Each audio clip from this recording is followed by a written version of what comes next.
Dinosaurs are lizards, aren't they? No. I don't know. Okay. I don't think so. When I looked it up. Let's move on. I did want to say real quick. Oh my God. When you were teaching me about the moon, we didn't have to move on. You're just afraid I'll look smart.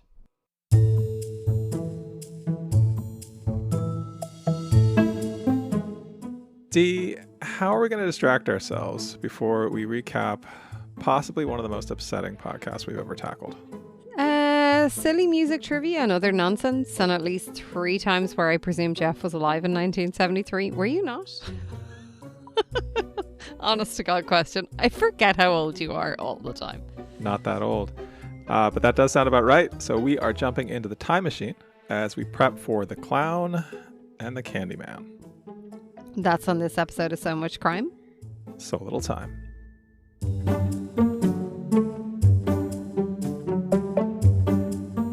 Welcome to So Much Crime, So Little Time. I'm Jeff. And I'm Dee, and we're getting ready to listen to The Clown and the Candyman from ID. In this episode, we're not going to discuss the series at all. We'll do that in our next episode. Right now, though, let's see who knows more about the time. Probably Jeff. The place, probably me. And whatever else we have. All right, let's hop in the time machine. All right, Dee. So this story spans quite a few years in the 70s, but it starts on August 8th, 1973, long before either one of us was born. And also in Houston, Texas. You or me? No, it's good. It's got to be me. Okay, Jeff. Today we're going to jump into a segment called Yesterday's Matinee. The podcast that smells like buttered popcorn and 1970s polyester. I'm your host of this segment.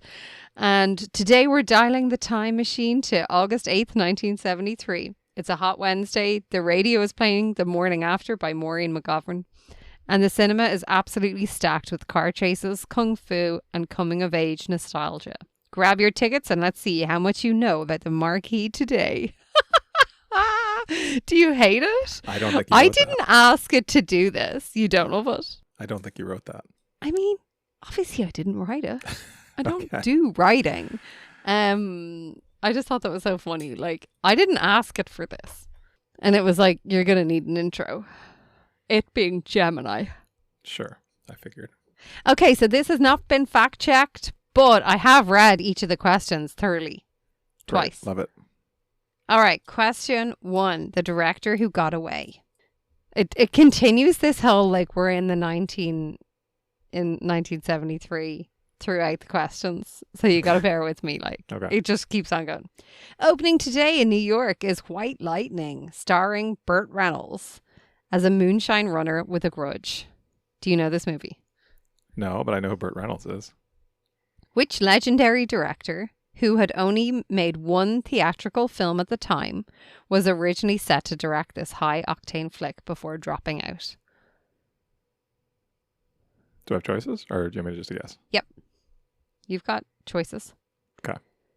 George Lucas, Martin Scorsese, Steven Spielberg, Francis Ford Coppola. So those are actually all of the people that I was going to guess. Great. All of the above. Which- No, Yeah, or E, all of the above. I have no idea. I've never heard of this movie. I've heard of all those directors. I don't know at that point. I feel like they'd all directed about one movie at that point, but I don't really know.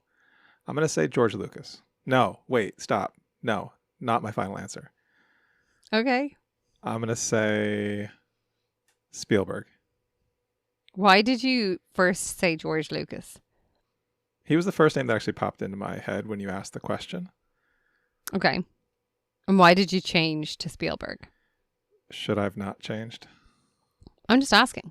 Because I feel like, and I don't, this is not based on fact, this is based on feeling. George Lucas was a guy who just is like, I'm going to make my own movies like Star Wars and Star Wars. And this sounds like more like a director for hire job. Okay. Was I wrong? Steven Spielberg is in fact the correct answer. Believe it or not, the man who gave us Jaws almost gave us Gator McCluskey first. It took me a while. Wow. Okay. I presume Gator Tarkovsky is a character in this movie. Spielberg spent months in pre-production on White Lightning, but eventually realized he didn't want to be known as the car chase guy and left it to film Sugarland Express instead. Oh, I bet that's because he had just done a car chase movie with Duel. We've talked about Duel before. It's a great it's basically like Jaws, but in a car. We've spoken about a lot of things before, and Sure. my brain can only hold on to so much of it. Okay. American Graffiti is set to premiere in just 3 days on August 11th, 1973. A young, then unknown Harrison Ford plays the drag racer Bob Falfa. Why did Ford initially turn down the role? Do you know this movie? I've seen this movie once a long time ago. I don't remember it at all, except there's cars and there's Harrison Ford. Okay. And Ron Howard is in it, I think. Sure. Are you ready for me to give you 4 options as to why he initially turned down the role? Sure. Okay. A, he thought the script was crummy. Air quotes for crummy. Okay. Or not air quotes. Quotation marks for crummy. You're doing air quotes. Yes. B, he could make more money working as a carpenter. C, he refused to cut his hair into a 1962 style flat top. Or D, he was allergic to the vintage car's leather seats. It's definitely not that one.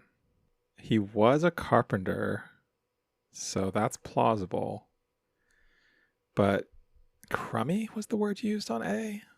That doesn't sound like Harrison Ford.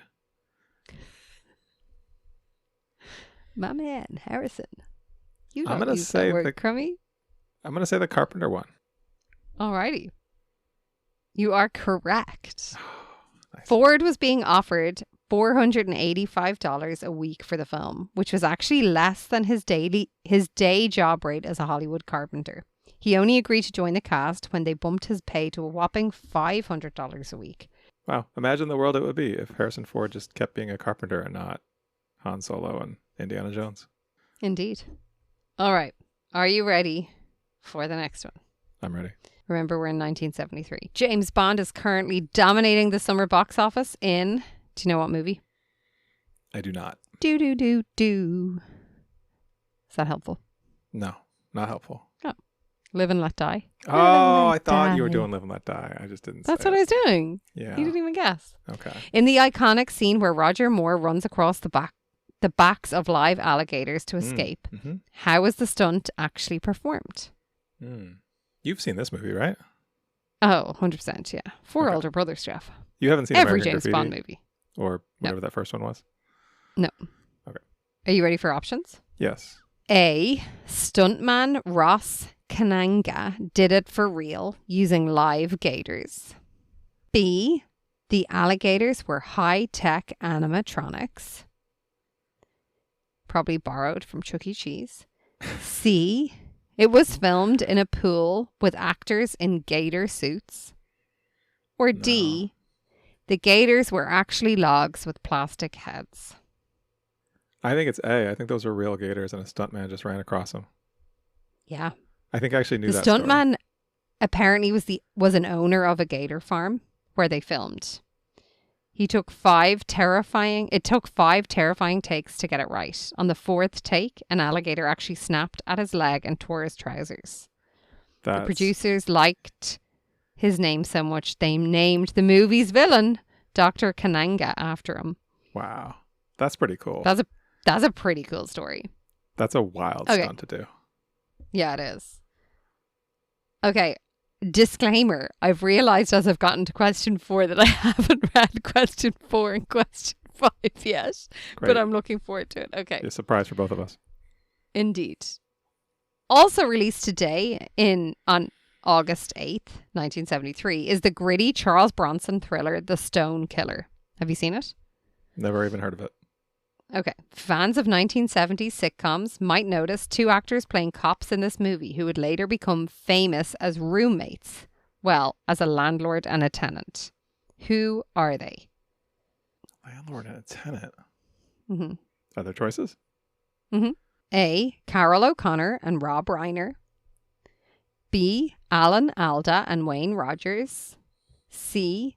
Dick Van Patten and Adam Rich. Or D. John Ritter and Norman Fell. I don't know who all of these people are. Okay. But do I go with the ones where I know who both of them are? Were they in a sitcom playing roommates? I mean, a lot of these people I know from sitcoms, but wait, the first one was, what was the first one?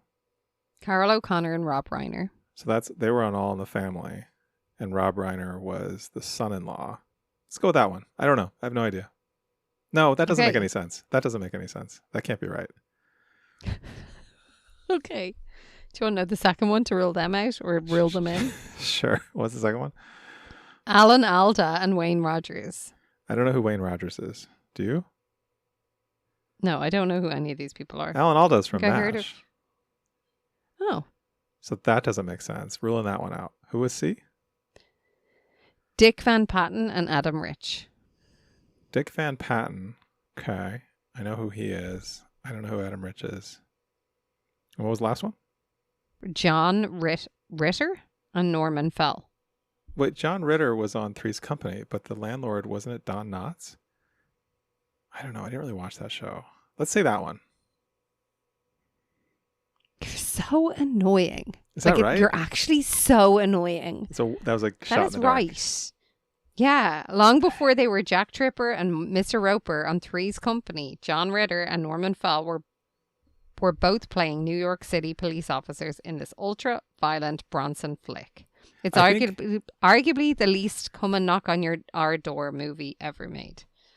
I feel like how disappointed I am to say you're right about like a point about a true crime podcast is how annoyed you are to say I'm right about trivia questions. It's just so annoying when you clearly get it wrong and then you think about it and then you get it right. But often you get it right by just like guessing, being like, oh, I'm just going to go with this one.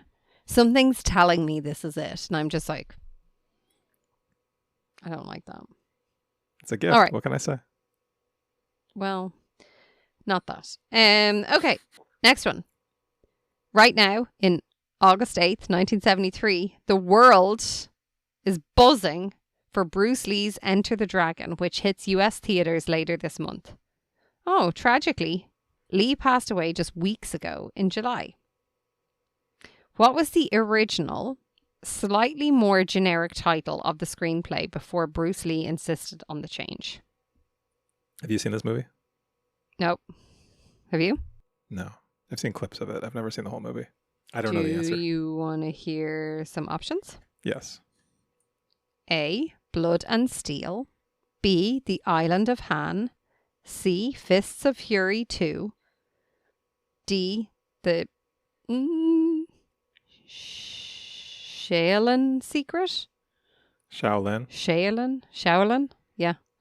Why is that piquing your interest? Is that a thing? Yeah. These all sound like things. These are all, in fact, things. But you said generic. What was the adjective you used about the title?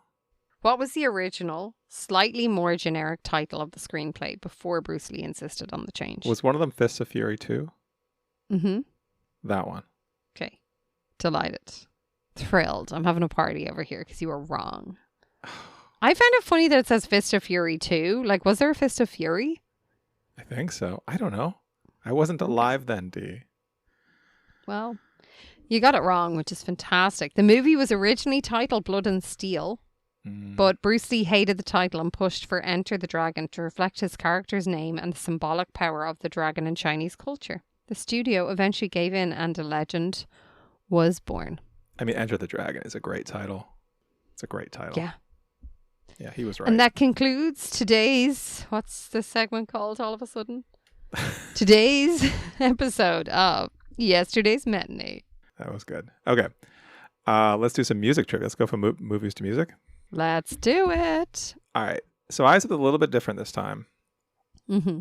But before I get to that, I was originally going to ask you about the biggest song of 1973, but it's a song we've talked about before, even though we've never done 1973 directly. But this actually, I found in my notes from our end of year episode in 2024, where I thought it was going to be the thing you were most disappointed in me for taking too long to figure out the song you were quizzing me on. And so now I'm going to quiz you on it by just giving you the lyrics and seeing how many words it takes you to guess. That's all we're doing right at the top. And then we'll get to a trivia game. Okay? We've already spoken about this song. I gave you shit about it. That is hilarious. And I was, to be fair, you were right in this case. And it was embarrassing how long it took me to figure out what the song was. Mm-hmm. So now we're going to turn the tables. Is it Van Halen? Your goal. Is it Van Halen? No, it's not. Your goal. Let's see. I'm just going to go into the words. I'm going to guess. I think you're going to get this within 3 words. Jeez, that's a high bar. Yeah. I will be very disappointed in you if you don't. I think it took me like 2 verses.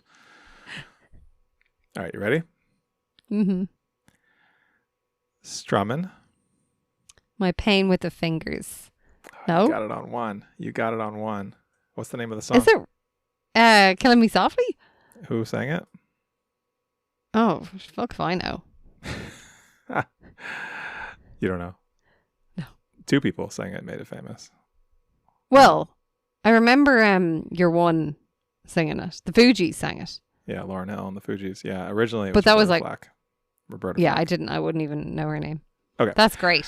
I'm delighted. Right. I Great can't job. believe 1 word. you took 2 verses to get that song. I I still don't can't know. believe it. I Thank you don't for reminding me that I can't believe that. Okay, now I have 5. Delighted. 1 word. I have 5. It was trivia. an easy one. Sorry. It wasn't. Yeah, it was an easy one. 1 word. That's pretty good. Do you think you would have gotten it if I didn't do that build up? Strumming, yeah. Okay. All right. I have 5 questions about other songs or bands or big things in music from 1973, mostly from the summer, but a couple are just from 1973. The number 1 song in August 8th of 1973 in the United Kingdom was a song by a guy named Gary Glitter. Do you know Gary Glitter? Oh, yeah. Yeah. Do you know Gary Glitter? I do. What do you know about Gary Glitter? Oh, I don't really know much. I know I've heard about him. Did he have some bad shit going on? He did. Okay, so I'm going to ask you about that. Are you just going to talk about bad people in these No, this is my one connection to the actual podcast. Okay. So Because he was done for sexual abuse or something, wasn't he? Sexual abuse of young girls and child pornography. He is currently in prison. Yeah. He's had a lot of charges over the years from different countries. I'm not going to go into it all. But if our listeners don't know who he is, he's probably most famous for the song Rock and Roll Parts 1 and 2, which if you went to a sporting event anywhere between the 70s and I would say the late 90s, you heard that song. I'm not going to sing it because I don't want to give him credit because he's a bad man. But if you go look it up, you definitely know that song. But the song that was number 1 in August 1973 was called I'm the Leader of the Gang, I Am. And that song and Gary Glitter himself had a cameo in a movie that was cut when a bunch of these charges came out. It was a musical movie. What movie was he cut from? So the charges came out like late 90s or 2000-ish? That's part of the question. I'm going to give you a list of movies. You tell me which one you think Gary Glitter had a cameo in that got cut at the last minute. Mm-hmm. Option A, Little Shop of Horrors. B, Purple Rain. C, The Blues Brothers. Or D, Spice World. Oh. It's got to be Spice World. Yeah. With the timing. It's Spice World. The Spice Girls movie. Yeah. Yep. They did keep the song in, but they cut him out. That's cool. Okay. The rest of these don't involve people who do bad things. Well, actually, I don't know that to be true, but... Disclaimer. We haven't checked that all of them are not creeps. People not currently in prison for horrible things. Okay. Pink Floyd. What's your knowledge of Pink Floyd? Like a lot of my musical knowledge, I have heard of them. And if you tell me a few songs, I'll probably be able to guess them. That's my Okay. knowledge of Pink Floyd. This one doesn't involve anything about an actual song. Oh. Their album Dark Side of the Moon came out in Mm. March of 1973. Mm-hmm. One of the biggest albums of all time. Oh. Which of these is a true weird fact about the album? A. The actual moon doesn't have a dark side. B. The Apollo 17 astronauts left a copy of this album on the moon. C. When Elon Musk shot his car into space, this album played on a loop. Or D. If you play this album while watching The Sound of Music, it eerily lines up to the plot of the movie. I need you to... So I think it's A. Okay. Why? Because recently my daughter or son was telling me how you never see the other side of the moon. Because it just moves around where, I don't know, because of science stuff. This was explained to you by a 6 or 7-year-old. 7-year-old? Okay. Yeah. Sure. Are you saying that as in I should have known this? Like, I used to teach kids for a living. Like, I should probably have known it. But I didn't. mean, you've seen the moon, right? Like, it's up right now in the sky. It's up there. Mm-hmm. I have seen it. it, yeah. Is that your final answer? I think so, yeah. That is correct. Now, Woohoo! what your kids were probably trying to say was, I don't know if they're talking about the moon not actually having a dark side, but the moon does have a far side that we do never see. It's always pointed away from the Earth. Mm-hmm. That is But true. the sun never sees the other side, so it never... No, it does. Our sun. Our sun does. Yeah, the moon, all parts of the moon get sunlight. We on Earth just never see the far side of the moon. So I feel like we're bridging into like patronizing Jeff trying to teach me about science territory. I'm going to read you a quote from Neil deGrasse Tyson, Okay. noted astrophysicist. He says, I blame Pink Floyd for this. There is no dark side. There's a far side. There's a near side, but all sides of the moon receive sunlight. So the fact that Pink Floyd had an album with that title meant I spent decades having to undo people's misconceptions. As an educator, if I had a time machine, I'd go back, change the title of that to The Far Side of the Moon, and I would restore thousands of hours to my life. So, yeah, Pink Floyd. Not astrophysicists. Well, Okay. You know what, Mr. Astrophysicist? You can be happy that a 6-year-old child in my house taught me about this recently. And actually, do you know where they both... Actually, it was both my kids, because they both learned about it on one of the Tony astronauts. Do you know what a Tony is? Mm-mm. It's like a Tony box. It's like a cube that plays audiobooks. So you put a little character on top and it plays like I know what audiobooks. you're talking about. So when they go to bed at night, they put one on and they're listening. So they've told me, did you know a pterodactyl is not actually a dinosaur? Without sounding creepy, I've seen that in your daughter's room. Oh, the Tony box? Yeah. Oh, yeah, of course. But did you know a pterodactyl is not actually a dinosaur? What is it? It's a lizard. Aren't dinosaurs are lizards, aren't they? No. I don't know. Okay. I don't think so. When I looked it up. Let's move on. I did want to say Oh real my quick. God. When you were teaching me about the moon, we didn't have to move on. You're just afraid I'll look smart. I did want to note that when Elon Musk shot his car into space, there was an album playing on a loop. It was David Bowie's Space Oddity, just the song on a loop. That was based on fact. And the album does eerily sync up, not to The Sound of Music, but to The Wizard of Oz. Well, that's a coincidence. And the Apollo 17 astronauts couldn't have left a copy on the moon because they went to the moon in 1972, and this album came out in 1973. Okay. Pterodactyls are in their own category of flying reptiles, which appeared roughly 250 million years ago, separate from the dinosaur lineage. Unlike dinosaurs, which had limbs positioned directly beneath their bodies, pterodactyls had a different, more sprawling hip structure. They were the first vertebrates to develop powered flight. They are closely related, closer to each other than to crocodiles, but separated into distinct groups. Moving on. August 1973. August 6, 2 days before a crime. Stevie Wonder. Familiar with Stevie Wonder? Indeed. Okay. Stevie Wonder was badly injured in a car accident while on tour in North Carolina. The car that I think his cousin, someone else was driving. He was not driving. The car hit the back of a flatbed farm truck, leaving Stevie Wonder with a fractured skull and a cerebral contusion. He was in a coma for 4 days. Jeepers. Question is, how long was it before Stevie Wonder performed live on stage again? Okay. Like after he woke up? Yes. So he was on tour. He was on tour at the time, August 6th, 1973. Car hits a flatbed farm truck, fractured skull, cerebral contusion, coma for 4 days. When is he back out there on stage? I'm going to say 3 days. Do you want your choices? That's wrong. Yes. I'll tell you right now, that's not one of the choices. A, 1 week. B, 2 months. C, 5 years. Or D, he never performed live again.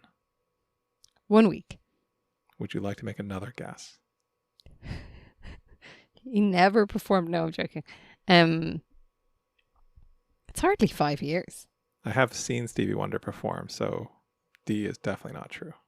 Unless you've been lying about your age all this time, which would make so much sense. The It's months hardly one? funny. Yeah, 2 months. That's right. Actually, it was a little less than 2 months. On September 25th, he performed at the Boston Garden with Elton John.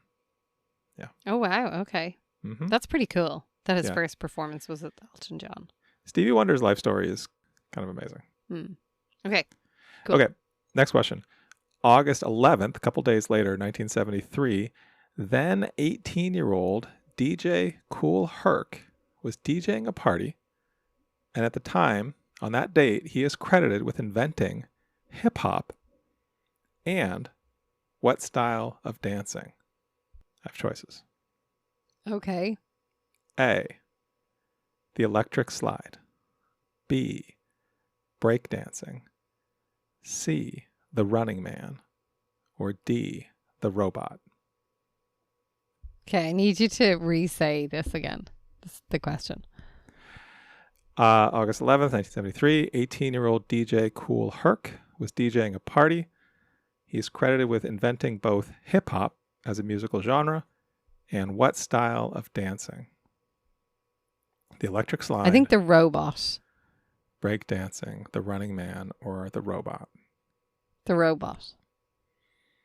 Would you like to guess again? Running man. Would you like to guess one more time? Break dancing. Breakdancing is right. Yes. Good job. I actually didn't know this story, that he is credited as the inventor of hip hop and breakdancing, and they are related. So he was a DJ. He had the two records playing, and he focused on basically like the drum break, the break, and he noticed that was the part that dancers liked the best. So he isolated the break, prolonged it by going back and forth between the two records. Although he later said that breakdancing didn't come from breaks on the record, it came from like a line like, "This man broke," like he went to the breaking point. So it was like a way of exaggerating the style of dancing. But either way, he gets the credit. He's on the Wikipedia page for breakdancing. Amazing. And hip hop. Okay, last music question. Led Zeppelin. Have you heard of them? Indeed, yes. Okay. They had a concert film called The Song Remains the Same. Now, this concert film came from 3 different concerts that they filmed in the summer of 1973 at Madison Square Garden in New York. But there were problems with remaining the same. Which of these, now note the question construction here because it's different. Which of these answers is false? Okay. All right. A, they had to do reshoots, but they couldn't go back to Madison Square Garden. So they made a set in England to look just like it. B, everyone wore the same clothes for all 3 shows, except bassist John Paul Jones, who wore different clothes each night, which caused huge continuity problems. C, during the reshoots, lead singer Robert Plant had his teeth fixed, so his mouth looked different. Or D, guitarist Jimmy Page was so messed up on drugs that he couldn't remember his parts from night to night, so they had to keep cutting away from him during the guitar solos. I mean, D feels like it was probably an issue because, 70s. Which one was not true? I feel like I'm veering to either the Set remake in England or the mouth work, the dental work. Do you say dental surgery? Yeah, his teeth fixed, Robert Plant. Yeah. And this is like 3 days in a row. They're performing at Madison Square Gardens. They performed 3 days in a row, but that was specifically that they did reshoots the next year, and he had his teeth fixed by then. Oh. Maybe I didn't listen to the question properly. There's a lot of words in this question. It's a very wordy question. I'm going to say the drummer with the different clothes. Well, it was the bassist, but that actually was true. He wore different clothes each night, despite the clear directive to wear the same outfit every night so that they could just cut between shows. Was it the drugged up guy? Yeah, it was. He was drugged up, allegedly, but he still remembered his parts. Okay. Yeah. So that's a win for it's pretty good. Everyone but his body. Cool. Everyone but his body. All right, that's my music trivia from Amazing. 1973. That is our time machine for today. Amazing. We did it. Yeah. Yeah, we did it.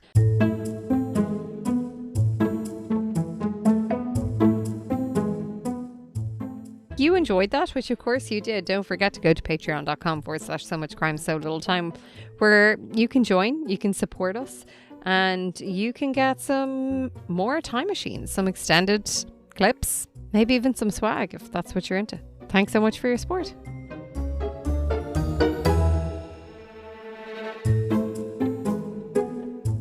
All right, before we wrap this up, let's do a quick preview of the podcast we're going to talk about next time. So again, this is called The Clown and the Candyman. It came out in the end of 2020, beginning of 2021. The host is Jacqueline Bynon.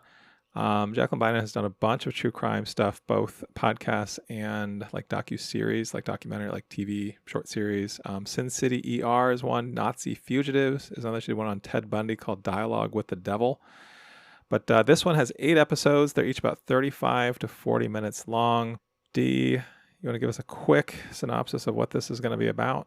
No, not really. The tagline for this is bringing one of America's sordid secrets to light. The Clown and the Candyman reveals the network of pedophiles and connected 2 deranged serial killers, Dean Corll and John Wayne Gacy. It's not for the faint of heart.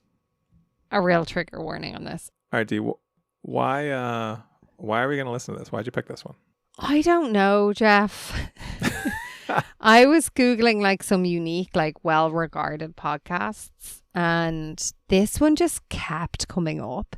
Lots of chatter about it online. Lots of people saying, I will never listen to this again, but it was so good and so well done. And it just like, I feel like sometimes it's hard not to like pick podcasts that connect with you, and not with you personally, but like with us. Like it's hard not to choose the one that you're like, oh yeah, that's something I'd listen to. Like we want to get a wide array. And because there's been so much chatter about it being really good, I felt like it was one that we should cover.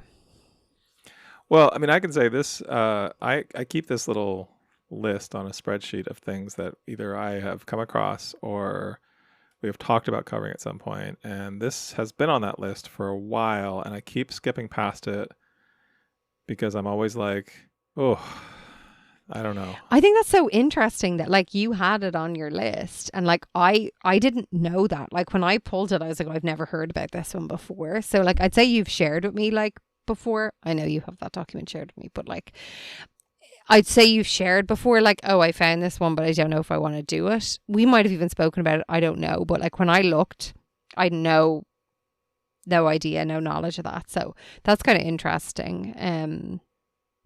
How did you feel about it when I said like, hey, this is the one I want to do next? Yeah, I mean, this seems like it kind of brings together all of the worst things that we ever, like the worst of the thing. Like it's serial killers, it's pedophiles, it's a lot of murder.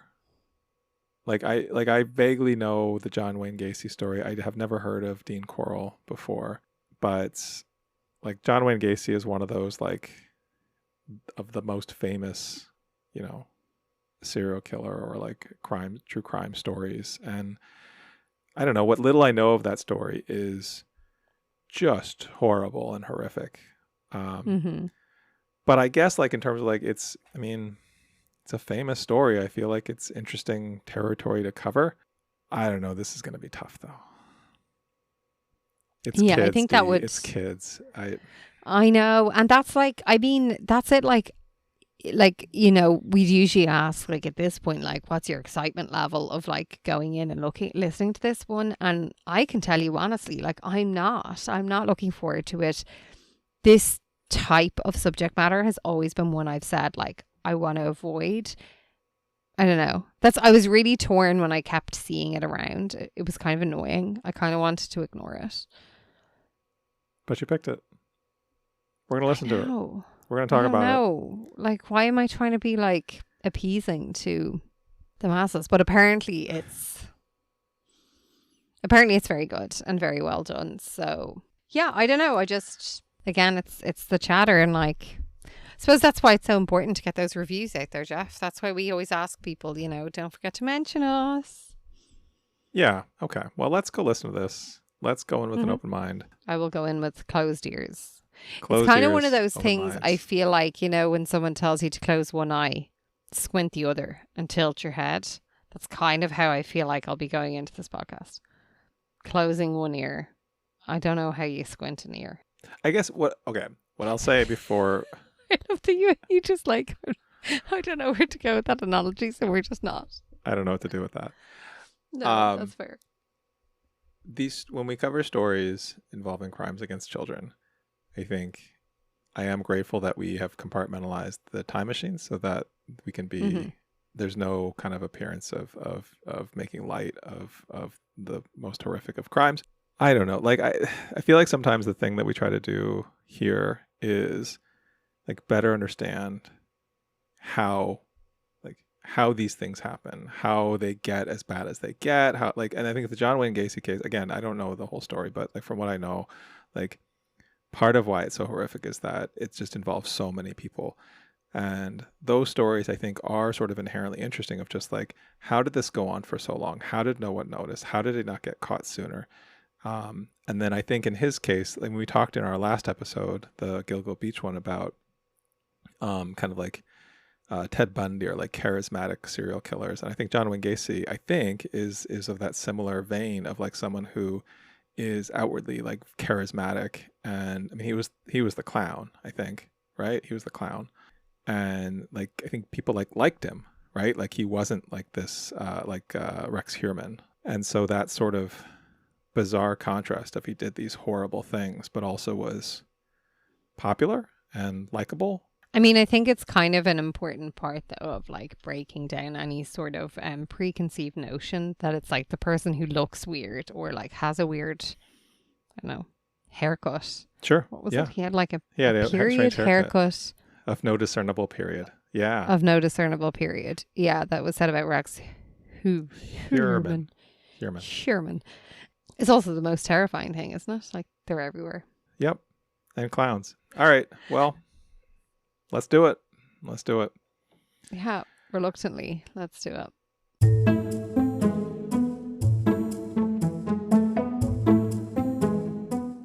Before we go, if you enjoyed this Time Machine episode, please leave us a comment. Let us know how many of those questions you got right. If you want to fact check us, if you want to tell us your opinions on any of that trivia, the music trivia, whatever, leave us a comment. Leave a comment on Spotify, Apple, wherever you are listening right now. While you're there, give us a rating. We ask that every time. The reason we ask that is because you leaving a rating, if you haven't done it yet, really helps get the show out to more people. It puts it in more people's feeds. It helps more people discover the show. So if you're looking for a free way to help us, that's the best way. It only takes a second to do it. You're already listening to the show. Just go and click 5 stars. We appreciate it. But then if you want to go a little further, tell a friend. Tell everybody you know about. Go on to Reddit. Go on to Reddit. When people are saying, which podcast should I listen to? Tell them to listen to ours. We appreciate it. Thank you so much. So Much Crime, So Little Time is a production of MimeGov Media.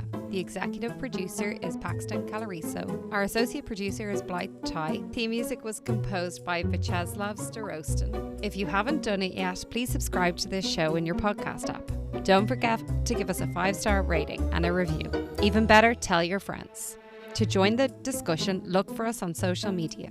Check out the show notes for all the links. Thanks for listening.